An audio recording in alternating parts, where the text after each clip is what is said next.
Mr. Ndlovu, we welcome you on Matabeleland Broadcasting Corporation. My name is Tulani Nkala. We welcome our viewers and our listeners as well. Moses Mzila Ndlovu is a political firebrand and activist in Matabeleland. He is a former educator, liberation hero, member of parliament, and a government minister. He is the leader of ANSA, political party or political formation. And he is the deputy national leader of the newly formed Freedom Alliance, an organization which seeks self-determination for the people of Matabeleland. Mr. Ndlovu, our conversation today will basically focus mainly on your article, which you spoke about the tragedy of Matabeleland, that Matabeleland is still divided on what is best for Matabeleland. As a start, if you could maybe give us sort of a sense of what is it that Matabeleland is divided on.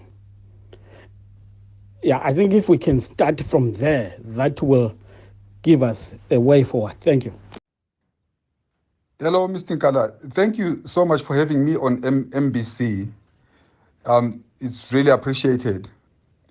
Well, firstly, let me respond to your question by saying that Matabeleland is divided politically, in particular, over whether we should accept or refuse to accept the way we have been treated by ZANU-PF since 1980.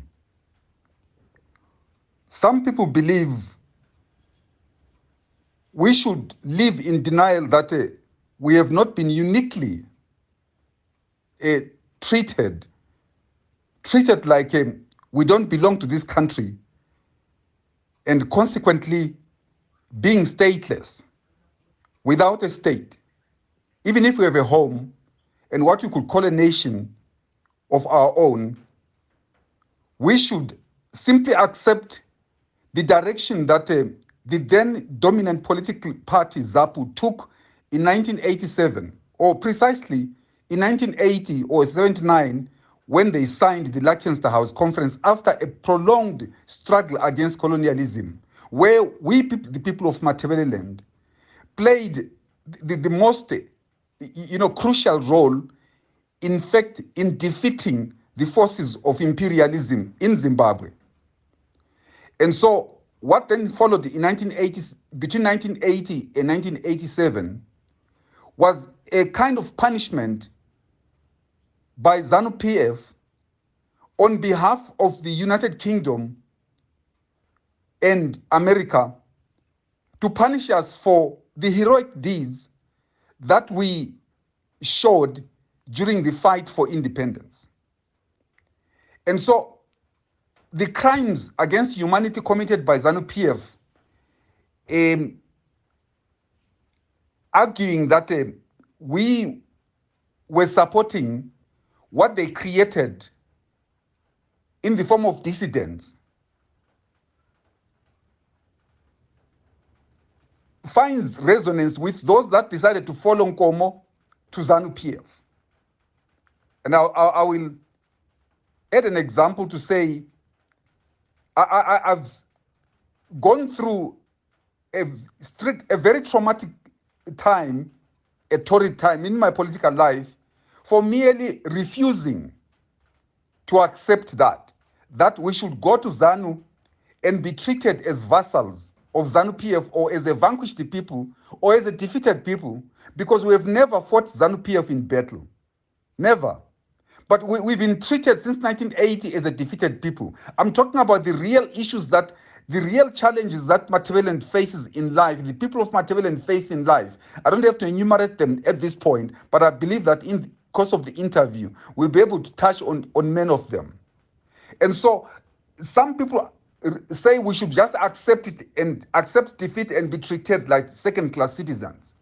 And yet others are rightly saying we should refuse to live in denial and accept the fact that ZANU-PF will never accept the people of Matabeleland as equal citizens in this country. But even then, we are further divided as to whether what we should do then if we don't want to accept the way we are treated by ZANU-PF. Some believe that we should restore the pre-colonial, states. Others believe that, look, this is part of the history now. In any case, most of the people then were being ruled badly by the pre-colonial governments of the Nguni people. And so we have a lot of quarrels around that issue to say, once we accept the fact that we were badly treated by ZANU-PF after the victory that we scored in 1980, in 1979, just before the signing of the Lancaster House conference. The best thing to do is to demand.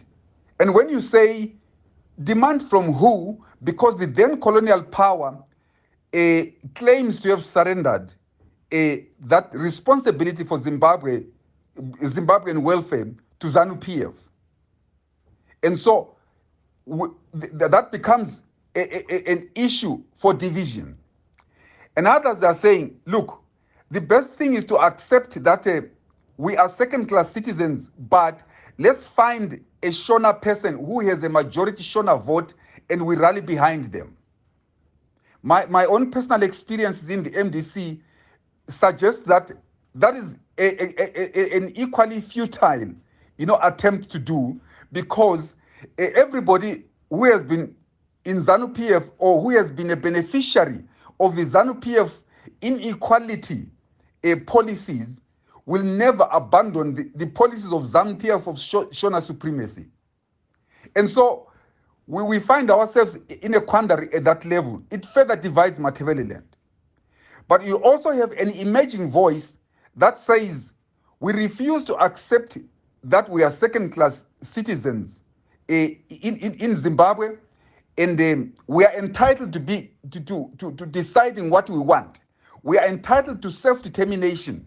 Whether people want to redefine or distort the meaning of self-determination, we are entitled as the people of Matabeleland.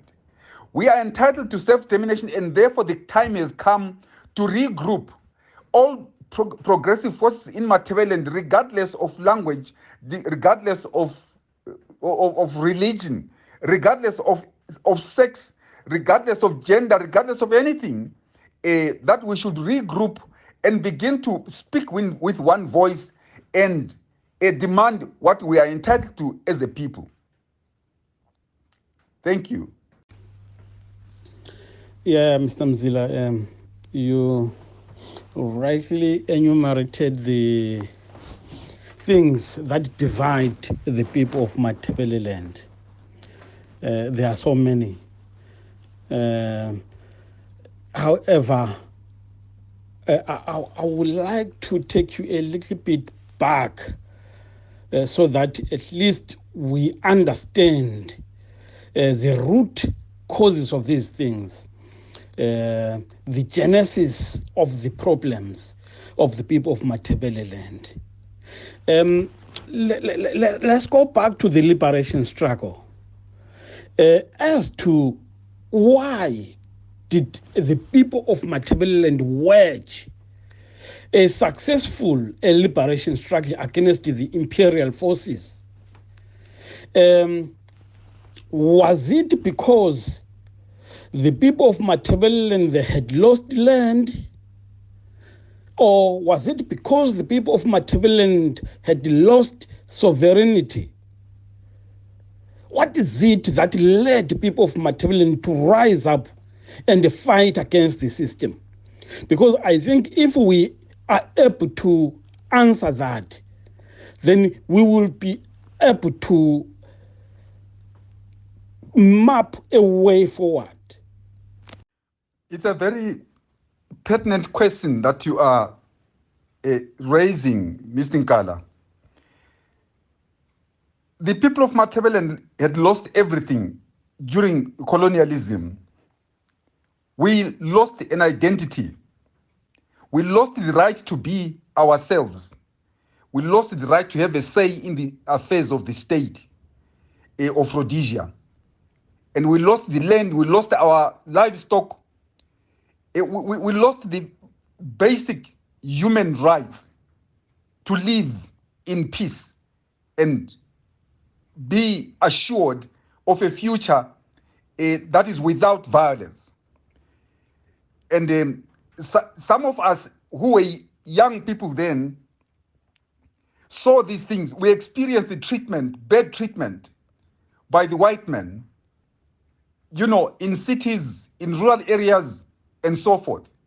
And they were convinced that negotiations were not going to work.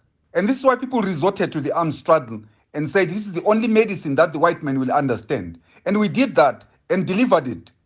Gave the white man a taste of his own medicine. That is violence for being violent against us. Thank you. Without a shadow of any doubt, we know that the Zipra forces in particular defeated the Rhodesian forces. And you brought about what maybe I could call freedom or independence. I'm not quite sure exactly what to call it. Yeah, and you state very important things that people found it very necessary to stand up and fight for. That is having lost land, lost identity, lost any right as a people to be who you want to be, without any voice to determine your future, your destiny, and the environment that you were living in at that time. It didn't assure you that you will live without any aggression, without any violence. Therefore, the question now is, come 1980, were you able to recover what you went to war for? If you didn't, what is it that now the people of Matabeleland should be fighting for? Should they be fighting for good governance, as it has been parroted in Zimbabwe since 1980, or let me say since 1999? Or should they be fighting for freedom? What is it that the people of Matabeleland should be fighting for? Yes, the question of being clear on what we should be fighting for is very important. You are right that in 1980, did we achieve the freedom that we wanted or not? My position and that of many other people in Matabeleland, who I believe I'm representing in this interview, is that we did not attain freedom as the people of Matabeleland, but the rest of the country did attain freedom. And so that marked the beginning of unequal treatment of the citizens of this country. That marked the demise of the nationalist ideology of Umtane Nhlabati. It ended then. The moment Robert Mugabe assumed the prime ministership of this country, that ideology of non-tribalism, non-racism, equality, non-discrimination, and universal suffrage, the right to choose who must rule the country, it ended. And that was the collapse of a huge dream for some of us who were spectators then, or who were reduced to spectators by the circumstances of 1980. And so freedom remains elusive to us. And if we were to connect with the first question that you raised, whether we think we should be continue being divided as the people of Matabeleland, I think you can use this freedom as one of the fundamental issues that we failed to achieve. You cannot go on to be praising ZANU-PF and its leadership and claim, if you are from Matabeleland, that is, and claim that you are independent when you have no right to criticize ZANU-PF. If you criticize ZANU-PF, they kill you. They kill you, simply. They beat you up. They discriminate you for simply saying, for criticizing them rather. And so I'm saying we don't have that freedom. We have never had it. But we realize it's part of the country that does not have the freedom. So I think it is an important objective. It is an important goal to set and define in clear, non-ambiguous terms that this is our goal, the goal of achieving freedom. So we did not get it. Yeah, Mr. Mzila, you say that the nationalist agenda died in 1980 when ZANU-PF took over. All the dreams that you had just evaporated and vanished. And you further on say that the people of Matabeleland did not attain freedom. Therefore, in your previous response, you spoke about self-determination as an emerging voice or political voice right now. And you seemed to have some fears that people misconstrue what self-determination is. So, for the avoidance of any misinterpretations, could you please explain to us as to what is self-determination in the context of the political fight for the people of Matabeleland, and how will it help in the attainment of freedom that has been elusive since time immemorial? Thank you. In simple terms, self-determination means simply being able to determine how you want to live. And in this case, the absence of real power amongst us as the people of Matabeleland, the fact that we never had real power for centuries now, to be able to be who we want to be, says that we cannot choose. And if you can't choose to be who you are, it means you are oppressed. If you are oppressed, it means there's an oppressor. In this case, ZANU-PF and those that it represents at a tribal level, in the context of Zimbabwe's tribal politics, are the oppressors. They oppress us. The first point is that when you are oppressed, you lose the security to life. And the people of Matabeleland lost that security to life when innocent, unarmed, citizens were ruthlessly killed by ZANU-PF merely for being people of Matabeleland. Let's not even talk about the reasons that ZANU-PF gave. The whole thing was about tribe. ZANU-PF was destroying a whole, spectrum of tribal groupings in Matabeleland.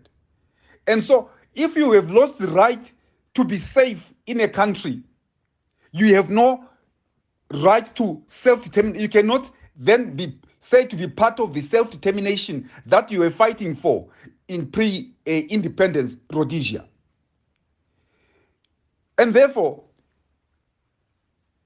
if your life is not guaranteed to be safe,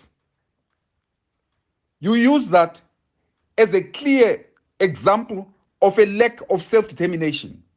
Secondly, the issue of equality amongst the people or citizens of any country. Everybody knows that the people of Matabeleland are not treated as equals with people of Mashonaland. And so the absence of equality says that you cannot determine or have the power to be equal to the rest of the people in the country. The distribution of job opportunities by ZANU-PF in Zimbabwe is tribally skewed in favor of the people of Mashonaland. That says that you don't have power to stop that. And for God's sake, let's accept that we don't have power. We have never had it. If we had power to determine what we want, we would not allow these things to happen. We would not allow these things to happen to our children who would want to choose professions. They go to the University of Zimbabwe, they go to teachers' colleges, they go to polytechs in order to find placements as trainees. And they are asked whether there are no such institutions in Matabeleland that they can go to. This is an age-old argument by loyalists of Robert Mugabe. And so I'm saying, once you find that happening to a people, know that they do not have self-determination, which is not a new concept in straddles. It has been used to fight, imperialism. It is still being used even to today. You go to Cameroon, you find people are fighting for self-determination. So, as long as it is defined in the constitution, for instance, according to ZANU-PF, it clearly discriminates, leaves out the people of Matabeleland and delivers self-determination to one sector of the country. And that is the real issue we are faced with here. And we think it is important for us to sober up and begin to realize the importance as a generation that is living today, that our obligation is to the future generations of Matabeleland and leave them a legacy of refusing to be treated like vassals. In your article, Mr. Mzila, you said the Zimbabwean nationalism has been replaced by a system worse than white colonialism. So this system, which is currently prevailing in the country, which is clearly designed to be anti-Matabeleland. Can you give us a picture of what that system is? What does it do? How does it look like? So that people can understand what kind of a system is in place right now. Let me justify the comparison that I made between the colonial government led by Ian Smith and the post-colonial government of Zimbabwe led by Robert Mugabe and the current one. The example that I want to give has to do with the casualties of the War of Liberations, for instance. I don't know what researchers do come out with, but my own, research has revealed that in between 1963 and 1979, less than 17,000 people were killed, either in combat or hanged by Ian Smith for political activism. That's over a period of 17 years. But from 1980 to 1987, you had half the country losing more than 50,000 people, which is 3-4 times the number killed by Ian Smith during the war. Over a short period, less than half the period that Smith took to harvest the lives of our innocent people. And that tells you about the system that is in place, a system that will target a particular regional grouping of people and declare them as enemies of the state, and therefore enjoy the right to kill them willy-nilly. Innocent, unarmed, old, young, civilians in Matabeleland, just being killed for being the people of Matabeleland. And that's the system in place that cannot guarantee you the right to life, even if you are silent, because most of the people who were killed then had not said anything to Robert Mugabe, had not criticized him.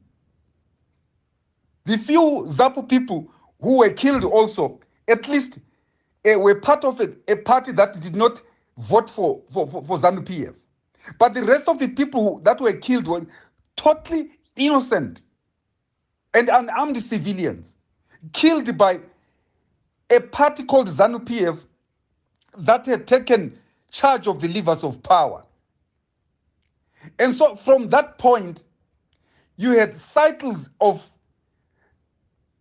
activities carried out by ZANU-PF upon the people of Matabeleland that say, look, even if the Gukuraundi physically ended in 1987, it is continuing to this day.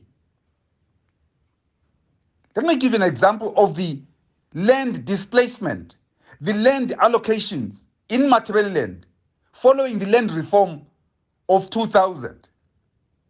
If you follow this closely, you realize that there are more people from Mashonaland being resettled in Matabeleland than you'll ever see anyone from Matabeleland being resettled in Mashonaland. And please, I'm begging people to look at this closely and say, why is this happening? Whether one is Shona or is a person from Matabeleland, and say, why is it that the system of government will recycle people from another region in another region where it gives them preference to jobs in both the private and public sector at the expense of locals? Go to Victoria Falls, go to Plumtree, go to Beitbridge, just the entry points, and see what is happening there. It's as if we don't exist. Now that is the system that is in place, a system that discriminates people from taking advantage of what their local situation provides. It has nothing to do with qualifications. It has everything to do with tribe. And so a system that discriminates people on the basis of tribe will then ensure that they deploy those that they believe they can trust tribally with their agenda in critical positions, government departments, are manned by people from Mashonaland in Matabeleland throughout. And you say, is this a normal system? It is not a normal system. It is a rabid system full of rabbies. It is a cruel system that will not sympathize with the suffering of the people of Matabeleland for being discriminated. They will not empathize. Not that I'm asking ZANU-PF to empathize or to sympathize, because they simply will not. Why should they, if they have an agenda to carry out, that they've been carrying out in Matabeleland since 1980? And it simply says they will continue indefinitely. For anyone in Matabeleland to be under an illusion that this agenda will end or ended, I think it's a sad story that some of us will live to tell, that we used to live with people who thought that a party that crafted a system like Gukuraundi that continued beyond 1987. You have somebody who was under an illusion that this system will self-correct. The system will self-correct and stop abusing you. It will not happen, simply. And so I'm saying the system that we have in place is a system that is so determined to abuse, to humiliate, to trash the people of Matabeleland, their cultures, their languages, their religions, as happens at Njelele, the Njelele shrine in Matobo. So the evidence is all there for us to see that the system is not lenient to you as a person from Matabeleland. And so the question of a convenience, that you are conveniently wanting to outsource your struggle instead of confronting ZANU-PF. You think that you can find a political formation outside of Matabeleland that will help you to rescue yourself suffering. It will not happen. Simply.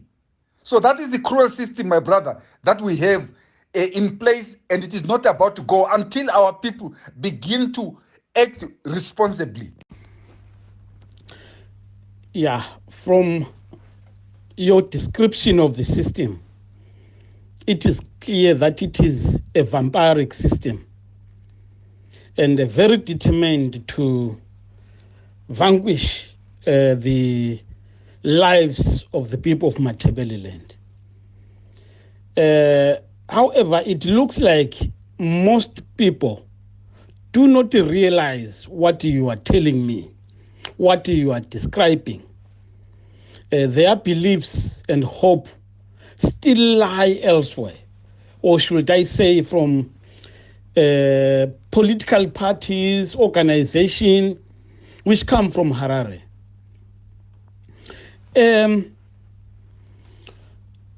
What do you think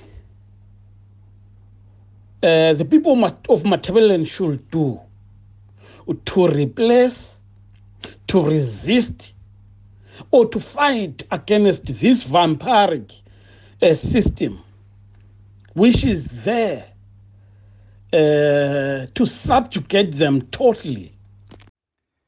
Thank you. The people of Matabeleland, firstly, must simply stop being lied to. They must simply refuse being lied to.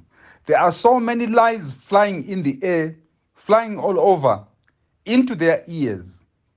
And a lot of it is in order to induce the fear in them that ZANU-PF is indestructible. ZANU-PF will live forever. ZANU-PF will be the ruler of this country indefinitely. It is not true. Secondly, our people must desist or simply stop looking up to ZANU-PF as the giver of life.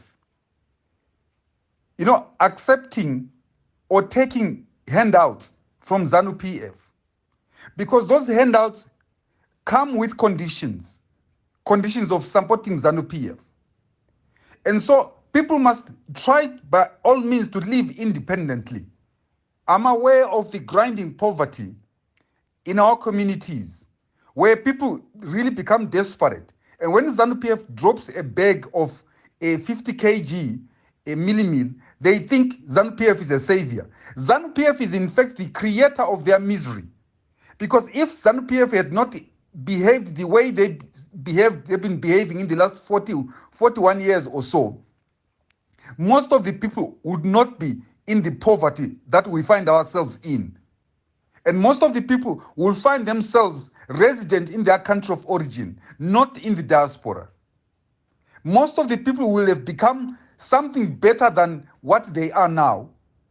And so the onus is upon us to take the responsibility into our own hands and say, where is the problem?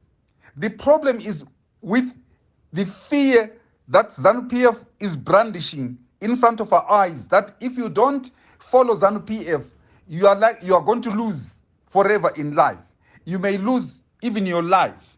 And so people listen to that and say, who can actually stand up to ZANU-PF and tell them off?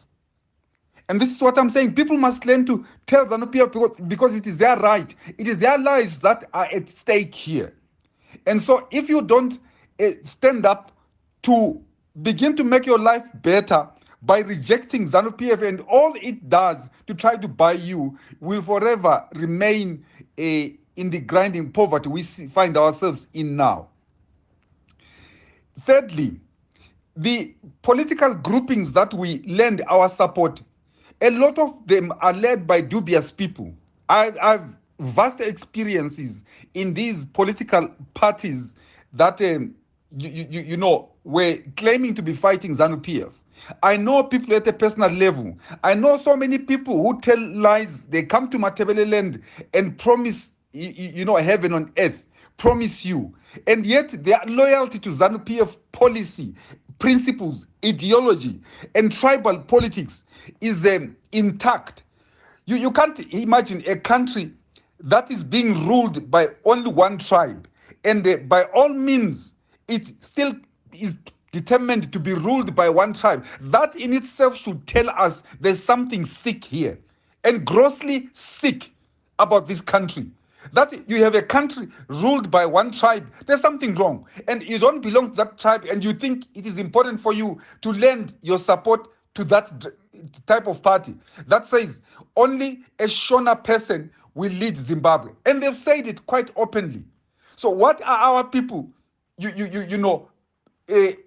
what is blinding us from seeing these realities? That as soon as a party uses a tribal card, or an individual in a party uses a tribal card to ascend to the leadership position of that party, he actually is within the ZANU-PF mold of political ideology. And so you are wasting your time because you are not going to achieve any difference. You are not going to effect any change. There will be no change. It's a question of jumping from the pen onto the fire. So please, why waste your energy?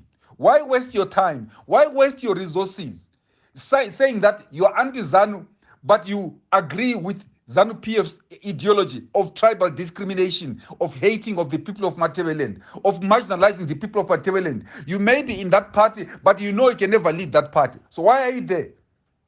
Our people, whether they're in ZANU-PF, they're in any opposition party, must rethink seriously about the energy that they are spending trying to prop up parties that militate against them, parties that work against them. That in itself is shooting us. We are shooting ourselves in the feet and the mouths as well. And so the sooner we realize this and stop that habit of accepting being lied to, being misled, and we think that we know the politicians. When these people are so dubious, ZANU-PF knows them very well, that they've been taking bribes in terms of opportunities, business opportunities. But here you are suffering Matabeleland. You think that such a person can in fact undo what ZANU-PF has done to you. I think we need to normalize our political lives. Thank you. You wrote in your article, Mr. Mzila, can Mashonaland, given the degree of tribal indoctrination amongst the Shona people, produce a non-tribal, non-regional agenda adherent, a leader genuinely disgusted by Mugabe's genocide on Matabeleland, and who is committed to justice, contrary to the Balagwe political gimmicks? A leader who can honestly acknowledge the crimes committed on behalf of the Shona people in the 80s, which are still being operationalized to this day. I raise this issue in the same vein as the perennial and exclusionary question of whether Zimbabwe is ready to be led by someone from Matabeleland, and whether it should ever allow that.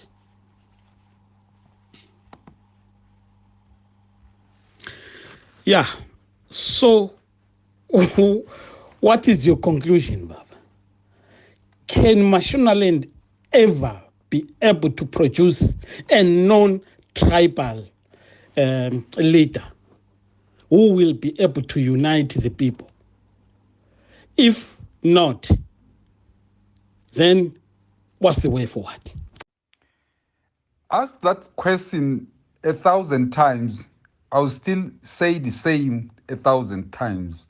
That I'm convinced, given the degree of tribal hatred, in Zimbabwe, particularly with the involvement of the state, where ZANU-PF is in charge, it is not possible that someone can emerge just from anywhere and be trusted by the people of Matabeleland to be able to lead them out of this misery. It has no historical precedence. It has not happened anywhere that a Messiah has come from a different group to come and rescue you. It doesn't happen. That's not how this world is structured. This world is structured on the basis of what you do for yourself. If you can't do it for yourself, stop looking up to someone to do things on your behalf, simply. And so once the system has been choreographed in a way that we are the losers of independence, the people of Mashonaland are the beneficiaries of independence. I don't know if a unitary system can be able to resolve this problem. But again, I fall back on my experiences to say that the thinking of most people in Mashonaland, especially those in politics, is so damaged insofar as tribal relations are concerned. So damaged beyond repair. I don't think that there can ever be any redemption. Most of the people are so damaged that whilst they criticize Mugabe by the day, they praise him by the night and regroup by the night and think about their tribal agenda. And their loyalty, first is and foremost, is to the tribal group than to the state, to the country of Zimbabwe. And that is why I say Zimbabwe will never exist as a nation. And so the people of Matabeleland must understand that if there's no nation called the Zimbabwe, because ZANU-PF destroyed the vision of Joshua Nkomo, and it is not about to be resurrected, because sokwadlula kwaphela is gone. Akusuze kube khona uNkomo wahamba. Nxa wasishiya ebhalwini, sihlale ebhalwini sinukelwa ngumuntu ofele ebhalwini, sithi na wasishiya khona la. These things are not going to happen. So I go back to my earlier argument that we need to find one another, like the people of Matabeleland. I've spoken to some of the people in ZANU-PF, those that don't threaten to beat me up, those who care to listen, even if I realize that they are timid, they are intimidated. But from time to time, you realize they want to encourage you to say the things that you say. But it says to me, they in fact realize the dangers of continuing to be in ZANU-PF, but probably are afraid what they call besabukwehla izomba empisi ukuthi zabadla. It's an old, outdated, invalid argument. It doesn't make sense. It cannot justify their continued presence in ZANU-PF. And so, by extension, other political parties, those that are in opposition to ZANU-PF, who are following in the footsteps of ZANU-PF, cannot be trusted. They simply cannot be trusted, so our people have no reason, particularly those that are not in power, to want to hang onto their apron strings and say these are our saviors. It is not going to happen. The only people who will free us are ourselves. Period. It is the people of Matabeleland who are going to forget about previous hostilities, previous broad hostilities against one another, and stop, pulling one another down and begin to look at the issues, focus on the issues that we demand to be resolved so that we can have a better life. Baba Mzila, it was a great honor having you on Matabeleland Broadcasting Corporation. Sibongile kakhulu. We hope ukuthi sizokwazi ukuxoxisana nawe in the very near future. Hayi sibongile kakhulu baba. Uyihlaziyile, wayihlahlula. Hayi kucacile kakhulu ukuthi kumele kwenziweni njengabantu beMatabeleland. Siyabonga kakhulu baba.